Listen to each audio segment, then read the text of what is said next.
네, 반갑습니다. 저는 수학을 담당하고 있는 유동원 선생이라고 합니다. 저는 설명회 때는 사실은 제 소개보다는 어디 쪽에 좀 더 포커스를 맞춰보냐면 어머니께서 공부도 좀 하셨으면 좋겠어요. 수능 수학에 대해서 얼마만큼 이해를 하고 계세요? 우리 친구들 다 맞았으면 좋겠고, 아니면 1등급 아니면 100점 98% 나이스하게 받고 싶으실 건데, 거기에 비해서 수능 수학에 대한 이해도가 너무 낮으시고, 그리고 그냥 딱 설명회 간 다음에 저 선생님의 느낌만 딱 본 다음에 수업을 선택하시기도 하고, 그러면 전 좀 나이스해 보이지 않거든요. 그래서 제 자료 잠깐 펴보시고요. 이거 저하고 같이 공부를 좀 시작해 보시죠, 어머니. 그냥 이 자료 한 장 먼저 펴보실게요, 어머니. 제가 자료를 되게 많이 준비했는데 여기 뒤에 보면 수능 분석 자료가 여기 있습니다. 수학 문제를 같이 풀어보게 되면은 요즘 수능이 어떤지를 금방 바로 알 수 있는데, 어머니가 저하고 수학 문제 풀어볼 수가 없잖아요. 그래서 저하고는 점수도 좀 비교를 좀 먼저 해볼게요, 어머니. 우선 딱 뭐를 먼저 보시냐면 1컷 점수를 먼저 좀 볼게요. 1컷 점수를 보면 17학년도부터 시작해가지고요, 21학년도까지 여기랑 22학년도부터 시작해서 25학년도 올해 수능까지가 1등급 커트라인의 지금 차이를 좀 먼저 좀 볼게요. 이때는 1컷이 얼마였냐? 92점이었어요. 항상 92점이었어요. 17년도부터 시작해서 21년도까지요. 여기가 지금 이제 현행 교육과정이거든요. 근데 지금 1컷이 얼마입니까? 올해 1컷 지금 예상이 얼마입니까, 어머니? 88점이죠. 지금 나오고 있는 1컷은 88 내지는 84거든요. 되게 중요한 게, 시험지가 어려워졌습니까? 쉬워졌습니까, 어머니? 어려워진 거죠. 근데 여기서 반전이 조금 있어요. 딱 그냥 객관적으로 딱 보면 1컷이 떨어졌다. 한 문제에서 두 문제 정도 더 떨어졌다. 그럼 수학 시험지가 되게 어려워졌구나. 이게 맞는 건데, 뭐가 반전이냐면 여기서 100점 명수를 한번 좀 비교를 한번 해보자고요. 그래야 지금 트렌드를 좀 이해하실 수 있을 것 같아요.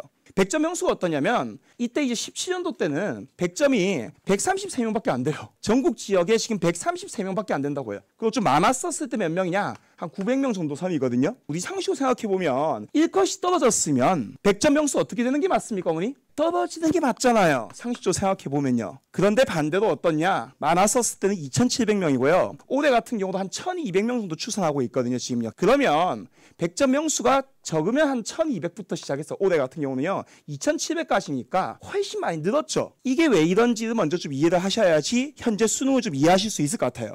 자, 그 이유를 좀 살펴볼게요. 과거 이때 킬러 시절이죠. 킬러 시절은 27 플러스 3을 이해하시면 돼요. 27문제가 무슨 문제냐? 기본 문제라고요. 문제가 나오는 게 기본 문제가 88점 정도 되기 때문에 1컷이 높을 수밖에 없겠죠. 근데 왜 만점자가 적겠습니까? 이 세 문제가 무슨 문제입니까, 어머니? 네, 킬러겠죠, 당연히요. 그렇기 때문에 당연히 만점자는 되게 적구나. 그러니까 기본 점수가 되게 높았다고요. 근데 지금은 어떤 구조냐면 21 플러스 9만 기억하시면 돼요. 기본 문제 되게 적죠. 근데 거기에 비해서 이제 만점자가 많다는 것은 여기 9문제가 킬러입니까, 아닙니까?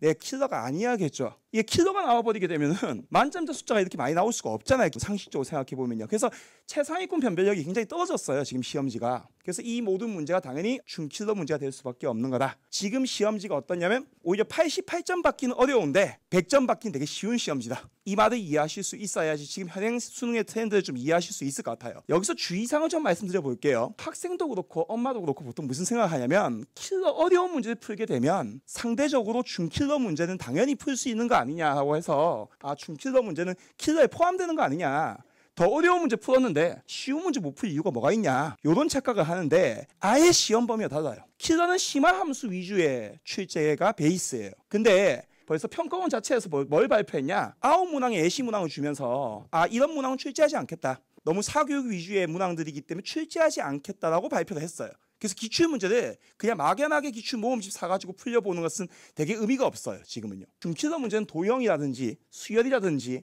아니면 3, 4차 함수라든지 아니면 미적 같은 경우도 어떤 심화적인 개념을 많이 알아서 문제 푸는 게 아니에요. 올해 미적이 어려웠다는 얘기가 되게 많잖아요. 근데 미적이 어려웠다고 하는 게 이론적 배경이 어려웠던 게 아니에요. 계산이 되게 많고요. 그 계산을 효과적으로 할 수 있는 연습의 트레이닝을 받았던 친구인지 아닌지에 따라서 이 변별력이 갈려지는 그런 시험이 좀 출제된 거거든요. 그렇기 때문에 오히려 선별적으로 공부해 주는 게 굉장히 중요하다고요. 그래서 지금부터 이 시험 범위를 수능 전문가가 와서 정확하게 가르쳐 줄 수 있냐 없냐가 굉장히 중요한 거니까, 학생이 집에서 열심히 요즘 시험지가 좀 어렵대, 기출모음집 사가지고 나 열심히 풀어볼게, 이렇게 얘기하다 보면 시험 범위가 아닌 공부를 너무 많이 하게 된다는 거죠. 그래서 저희가 해줄 것은 뭐냐면 이런 시험 범위 좀 지켜주는 것이 굉장히 좀 중요하다는 거. 그래서 얘는 어떤 느낌이냐면, 과거 같은 경우는 하루 종일 풀어도 못 풉니다, 이 세 문제.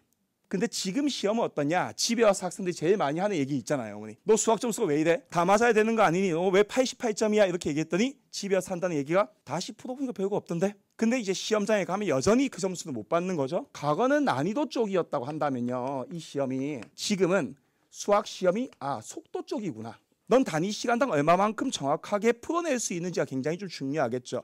그럼 지금부터 연습을 되게 많이 시켜야겠구나 라고 생각이 좀 드시는데 그렇지가 않아요. 우리 아이가 지금 만약에 수학 점수가 만약에 현재 지금 92점이라고 하면 얘기를 한번 해볼게요. 얘를 100점 만들고 싶어요. 그러면 맞은 92점을 공부를 시킬 겁니까? 틀린 8점을 공부를 시킬 겁니까? 100점이 되려고 한다면 보통은 본인이 틀린 것만 안 된다고 믿어요. 어디서 시간을 세이브해야지 얘가 승부가 나냐면 이 92점을 92점스럽게 풀면 안 돼요, 어머니. 100점스럽게 92점을 푸는 게 굉장히 중요하고 그러고 나서 그 뒤에 8점을 추가로 가는데 과거에는 이때 같은 경우는 시간이 아무리 많아도 이 문제를 못 풀었기 때문에 8점을 공부시킨 게 맞았어요, 그때는요. 지금은 어디가 포커스가 되는지 알 수가 있냐면 이 친구가 92점을 받은 이유는 90일을 정확하게 못 풀었기 때문이라고요. 그래서 뭐를 해봐야 되냐? 풀이를 비교해보는 게 되게 중요하다고요. 그래서 제가 정답을 말씀드려볼게요. 얘를 먼저 다듬어 주셔야 돼요. 그래야지 아이의 결과를 바꿀 수가 있어요. 지금 시험은요. 그리고 나서 그 뒤에 8점도 당연히 이 90이랑 크게 다르지 않다고 문제가요. 보통 수학을 정답의 정확도만 생각하고 살아왔어요. 2학년 때까지는. 근데 그게 아니라 지금부터는 풀이의 정확도를 만들어 가시는 게 굉장히 중요하다고요. 이 얘기가 정말 중요한 얘기예요. 그래서 이번 겨울방학 때 이 풀이의 정확도를 만들어 갈 수 있냐 없냐에 따라서 이 친구가 시간을 단축할 수 있냐 없냐가 결정나는 거기 때문에 얘를 만들어 줄 수 있으면 이 친구는 이제 고득점에 갈 수 있는 준비가 된 거죠, 기본적으로는요. 그래서 본인이 안다고 믿고 있는 것을 제가 푸는 풀이하고 학생이 푸는 풀이하고를 비교해 보면서 본인이 정답은 맞췄지만 풀이의 정확도가 지켜지지 않는 경우가 되게 많거든요. 그래서 이 풀이의 정확도를 만들어주는 게 되게 중요하다고요. 이렇게 출제 의도에 맞춰서 풀 수 있게 만들어줘야지 속도가 어떻게 됩니까? 빨라질 수 있는 거지. 학생의 손이 빨라지는 게 아니에요, 어머니. 수학이 빨라진다는 게. 풀이를 바꾸는 겁니다, 기본적으로는요. 그래서 올해 수능의 트렌드보다는 뭐가 되게 중요하다고 생각하냐면 지금 바뀐 교육 과정을 정확하게 이해하고 계신다면 올해 아니야 내년도도 설명이 똑같을 거라고요, 어머니. 그냥. 그래서 지금 나오는 트렌드를 좀 이해하시는 게 훨씬 중요하기 때문에 풀이의 정확도 지켜줄 수 있으면 결과 만들 수 있다. 두 번째 얘기 좀 넘어가 볼게요. 그러면 수능 학습 전략은 어떻게 좀 짜볼 수 있을까? 우리가 겨울방학이 있고요. 3월부터 시작해서 7월까지가 있고요. 7월부터 시작해서 11월까지가 여기 있는데 이건 모든 과정이 다 똑같아요. 그럼 겨울방학 때 뭘 하는 거냐? 기출 분석을 하겠죠, 어머니. 기출 분석을 해서 결과를 만드는데 중요한 건 이 기출을 어떻게 보는지에 대한 건데 첫 번째는 범위가 되게 중요하다는 거예요. 이 기출 중에서 봐야 되는 게 있고 안 봐도 되는 것이 있는 거거든요. 그걸 가려주기 위해서 저희 같은 전문가들이 있는 거죠. 두 번째는 뭐냐면 아까 말씀드렸던 것처럼 풀이를 비교해보는 게 굉장히 중요해요. 그래서 저는 어려운 문제 몇 문제만 풀어주지 않습니다, 어머니. 학생들이 어떤 풀이에서 어떤 것을 잘못 보고 있는지 정확하게 알고 있기 때문에 그걸 비교해 줄 수 있는 게 제 수업의 장점이에요. 보통 모의고사 풀 때 6문제 내외 정도 풀어주시거든요.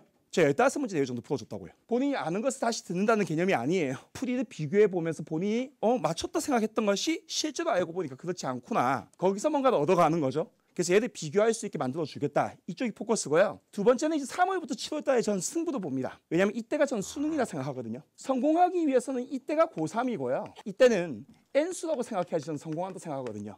입시는요. 그래서 이때 맞춰야 됩니다. 이때 수능을 치는데도 크게 문제가 없게 맞춰주는 게 되게 중요한데 이때 저는 주제별 수업을 해요. 보통 심화 수업 하시는데 전 주제별 수업 한다고요. 21+9였죠, 어머니. 그럼 우리 친구들이 어차피 무슨 문제 어려워합니까? 21문제 어려워합니까? 이거는 겨울방학 때 다 할 거라고요. 그럼 뭐만 집중하는 게 맞습니까? 이 3월부터 7월 사이는요. 이 9문제가 어차피 나오는 주제가 정해져 있어요. 그럼 걔만 집중 탐구해야 되지 않겠습니까? 그래서 주제별로 다시 공부를 해보면서 학생들이 어려워하는 거. 이건 15번을 맞추기 위한 수업. 얘는 20번, 21번, 22번을 맞추기 위한 수업. 오늘 22번을 집중 탐구해보자. 이런 수업들이 좀 진행이 된다. 마지막은 당연히 뭐 하겠습니까? 모의고사 풀면서 실전 연습하면서 마치는 거기 때문에 여기까지 승부 보셔야 됩니다. 그래야지 한 해를 더 안 할 수가 있어요. 우리가 마지막으로 한번 생각을 해봐야 될 게 하나가 있어요. 올해 성공하기 위한 전제가 뭘까를 한 번쯤 고민해 보셨으면 좋겠는데 첫 번째는 지금 보시는 것처럼 유 선생 강의력도 좋은 것 같아. 뭐 파이팅도 좀 넘쳐. 아직까지 미혼이다 보니까 이 육아에 쏟을 에너지를 우리 아이들은 쏟을 수 있어. 모든 게 좋잖아요, 어머니. 그럼 첫 번째, 올해 성공을 하기 위해서는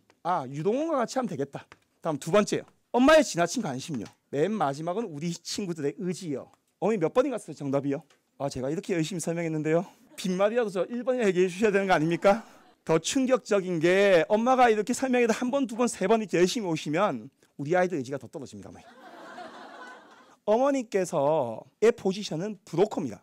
괜찮아 보이면 제가 진단평가처럼 검증할 수 있는 기회도 있고 그럼 우리 친구들하고 저하고 만날 수 있는 기회를 만들어 주시면 그럼 저는 육아에 쏟는 에너지를 우리 친구들한테 쏘아서 결과를 만들 수 있게 그렇게 만들어 보도록 하겠습니다. 네, 감사합니다.